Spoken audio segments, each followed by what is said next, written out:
the Pittsburgh Steelers select Juju Smith-Schuster from USC. Wow. That's interesting, given that Martavis Bryant was just reinstated from his suspension.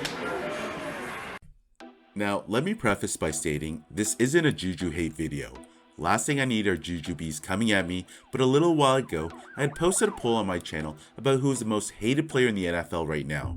And while the top spot didn't really shock me, with Brady coming in at number 1, Juju Smith-Schuster coming in at number 2 was kind of surprising. It was only a few years ago when Juju was drafted in the 2017 NFL Draft, and that viral clip of the young receiver's reaction as he heard Franco Harris call out his name in the second round. And since entering the league, Juju in his rookie campaign made quite a splash on a Steelers offense that already had 3 killer bees in attack. While Juju burst on the scene in his rookie year on the field, he also made a huge splash off the field through social media. Like many other star athletes, the youngster was quick to kickstart his brand through many different social media platforms, and to date has garnered a huge following in the millions. His YouTube channel was one that had grown rather rapidly in his rookie season, as he posted a lot of quality content ranging from his everyday life in the city of Pittsburgh to his love for video games and pranks, and to basically just being an overall cool dude. He's done a lot for the city of Pittsburgh and its community, so you can understand why Juju Smith-Schuster was probably one of the most beloved NFL athletes in 2017. However, his meteoric rise early in his NFL career took somewhat of an abrupt U-turn this past season or two, where he basically became the butt of many jokes and became trolled online by members of the media and former and current athletes. Everybody wants to be top dog, but everybody can't be top dog. Imagine Kevin Huber just walks over and goes, he's a lefty, and just goes, hey Juju, what's up? Bang! Knocks him right off the logo. With that being said, let's take a look into the rise and fall of Juju Smith-Schuster's career and how he became public enemy number 1 over the past season. Guys, quickly before we jump into this video, if you watched and enjoyed some of my content, do me a favor and turn on all notifications. A lot of you have complained that my videos aren't getting out to your homepages, and the ongoing joke is, I'm being blackballed by YouTube. Also, let me know in the comments section if there's a certain NFL story, game, or player you'd like me to feature in one of my videos. If it gets enough likes, I'll be sure to add it into my basket. Billy Martin, straight from Brooklyn, better known as Brooklyn. Never taking shorts cause Brooklyn's the borough. In the beginning of his first season in Pittsburgh, the former USC wide receiver was the 6th receiver on the Steelers depth chart. But after impressive displays in the first half of the 2017 season, Smith-Schuster received his first start versus the Detroit Lions on Sunday Night Football in front of millions of viewers across the nation. And in this particular game, Juju had a breakout performance, snagging 7 catches for $193 and a tub, including a 97-yard TD haul. In a Week 13 game against the Bengals, Juju earned the respect of fans and fellow teammates after he exacted revenge on an Antonio Brown helmet-to-helmet hit by Vontaze Burfict in the 2016 playoffs. Juju laid out the linebacker with an illegal block and taunted him as he stood over Burfict as he laid down motionless. The rookie continued playing well in the second half of the season and finished the campaign on a high note, compiling a total of 21 catches for 332 yards and 2 touchdowns in the final 3 games of the 2017 season. All in all, he recorded 917 yards off of 58 receptions and a respectable 7 touchdowns in his rookie campaign. Not bad for a wide receiver who started at the very bottom of the pecking order. But it was clear that Juju Smith-Schuster was forging a great relationship with his teammates, but more importantly, his quarterback Ben Roethlisberger, something that would come to light even more so in the following season. In his sophomore year, the former USC wideout had a spectacular campaign, recording 100+ receiving yards in his first 3 games of the season. Being the clear number 2 wide receiver behind Antonio Brown afforded Juju easier matchups versus opposing corners. Anyways, Juju probably had one of the best seasons for a wide receiver in 2018, as he led the team in receptions and receiving yards and became one of the most dynamic playmakers in the league. He was a monster all season in the slot, as his physicality and speed were too much for opposing defenses. And while the Steelers were in the playoff hunt in the AFC North, they faced a crucial road game in New Orleans in Week 16. The Steelers were making their way down to Saints territory into scoring position before Smith-Schuster committed a game-ending fumble. The result of this play caused the Pittsburgh Steelers to miss the playoffs that season, as they were officially eliminated the week after.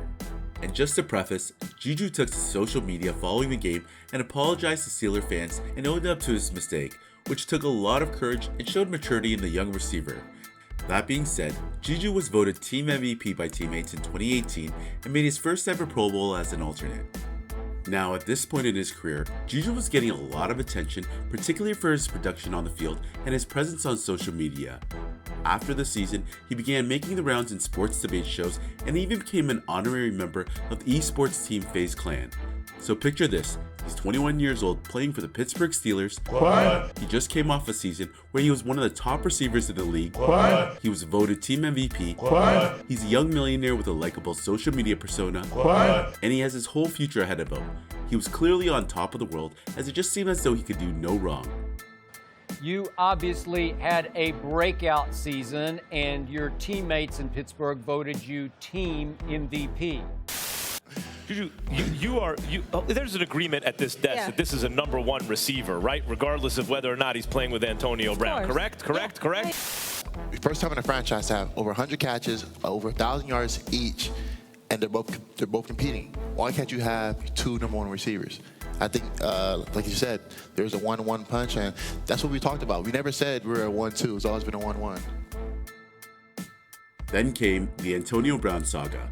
AB left the Steelers after a bust-up with quarterback Big Ben and his benching in the final Week 17 game versus the Bengals. On top of that, it didn't help that Juju won team MVP over AB. So, after the trade, the two would have an exchange going back and forth over Twitter, with Juju clearly looking the better of the two. Brown attacked his former teammate, stating that the young receiver fumbled the whole season away and even began revealing old DMs from Juju while he was a receiver at USC. This resulted in the whole NFL community and the media rallying behind Juju in this beef with AB. So with now Antonio Brown out of the picture, much was expected of Juju as a #1 receiver, as many questioned if he would be able to continue the same level of production against the very best cornerbacks in the league. This was a chance for him to shine and prove himself and move out of Antonio Brown's shadow, but for a variety of reasons, that never happened. Juju's 2019 season was plagued with injuries, drops, and an inexperienced quarterback as Roethlisberger injured his right elbow in Week 2 against the Seahawks and was ruled out for the rest of the season. Smith-Schuster would go on to miss 4 games due to injury and finish the campaign recording a mere 42 receptions for 552 receiving yards and 3 touchdowns. And following this campaign, many wonder if Juju was really a #1 receiver who could lead an offense on his own. And I'm going to be completely honest here, I think there were a lot of extenuating circumstances which resulted in a drop in Juju's production, and as mentioned, the quarterback situation with Duck Hodges and Mason Rudolph wasn't an ideal position for any receiver. There were many instances all season where Juju was completely missed on his targets. Also, he was dealing with a series of injuries that cost him a quarter of the season, and the ineffectiveness of the Steelers' run game just piled more pressure on the receiving corps to make plays. Basically, it was a season to forget for Juju Smith-Schuster. However, not everyone saw it the same way, as there was one player who just wouldn't let it go. You guys said Smith-Schuster was a great receiver. He finished with 500 yards. You guys said another guy was a good receiver. He finished with 600 yards. So I guess it's different standards for guys who the best and guys who, Entering the 2020 season, the pressure was on Juju to up his game and prove all the naysayers wrong from the season before. Smith-Schuster didn't get off to the start he was looking for, as in his first 5 games, the receiver only managed an average of less than 40 yards per game. However, much of his personal production was largely overshadowed by the fact that the Steelers as a team were winning games. The team went 11-0 and were the only undefeated team at this point. But then came a stretch of 3 straight losses from weeks 13 to 15 where Pittsburgh lost to the Washington football team, the Bills, and the Bengals. And it was around this time when fans began to highlight and criticize the playmaker for his pregame routines, which involved making TikTok videos on the opposing team's logo. While this all started back on November 8th in Week 9 against the Dallas Cowboys, it largely went unnoticed as the Steelers were red hot, but after their string of 3 straight losses, media, pundits, and fans began to turn their focus on Juju's TikTok dances. These videos angered all NFL fans alike because it was a clear sign of disrespect dancing on another team's logo. Juju began to rub fans the wrong way, especially when he was called out to stop making these videos, but ignored all these requests. Now another season where you don't have 1,000 yards, pump the brakes just a little bit, just go out there and ball. Don't give anybody bulletin board material coming from you. Not yet. When you have numbers like that, you have no business dancing on somebody else's logo. You should be dancing in an end zone. But Juju gonna learn about that TikTok dancing. And you see how they give? You see what they do it? They gonna break him out of it. They might not stop him, but they'll break him of the habit. And I'm going to start with Juju because this is completely out of control, over the edge, out of line. Mr. Skip is an ego. I'm gonna continue to do this. It's what I do. Okay, let me ask you a question. How does that help your team? What is that doing for your team? I understand what it's doing for you. It seemed as though he was becoming a little arrogant and didn't really respect the game, the players, and its fans. All this continued to happen while the Steelers kept losing, and in a Week 15 game against the Bengals, fans and trolls from around the league would all come together when Juju got lit up while catching a pass on a crossing route. The receiver caught a pass and took a huge hit from safety Von Bell, which caused him to fumble the ball, giving the Bengals possession. And with that play, you had social media begin to take shots at the receiver, and Bengals players troll Juju after the game.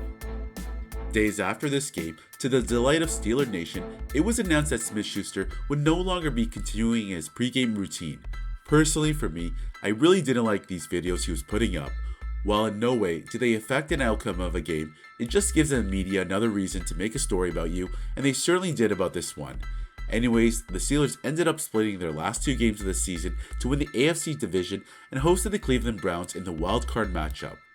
In the days leading up to this playoff game, Juju gave a soundbite which in my honest opinion was taken out of context when he was quoted as saying, "The Browns is the Browns." I think this was more of Juju just stumbling to find the right words to answer the question. At the end of the day, like, I don't know, like, it's the Browns, it's the Browns. During the playoff game against the Browns, the Steelers were getting shellacked, and there was one play towards the end of the fourth quarter when the game was out of reach that went unnoticed in the media. Down 48-29 and on 2nd and 10, while lining up at scrimmage, Juju faced towards the Browns bench and proceeded to do a couple quick TikTok dance moves. Now, after watching this, it kinda irked me watching a player in the middle of a game decide to dance while being down by almost 20 points. Anyways, the Steelers would be bounced out of the playoffs as the Browns players began to troll Juju on the sidelines. Now, at this point in Juju's young career, you could understand how he became one of the most hated players in the league. Once adored by fans only a few seasons ago, but after a huge drop in production, TikTok dances on opposing team logos, and just a shift in his overall attitude saw him become public enemy number 1 around the league. This was trending within 5 minutes of us asking for your tweet, so we appreciate you. This one comes from Tone Diggs.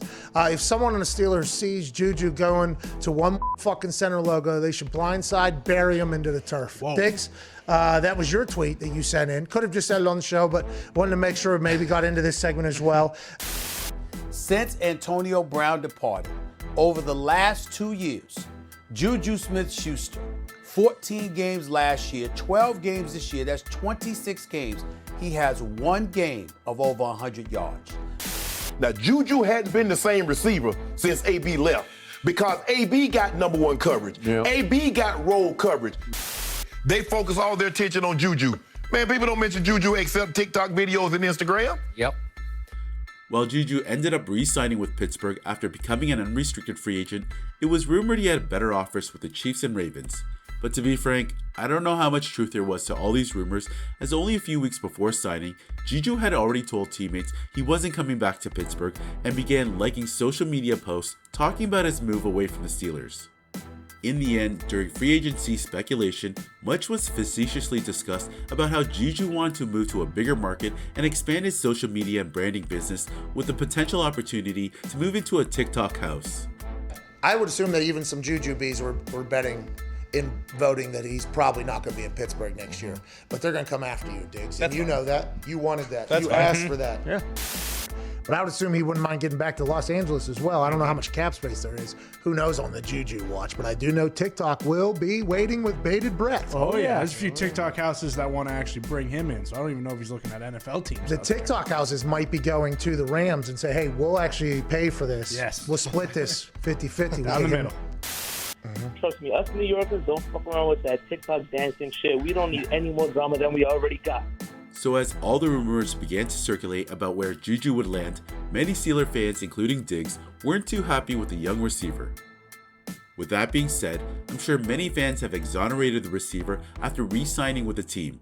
Hopefully he can regain his old form and get back into the headlines for his playmaking abilities on the field.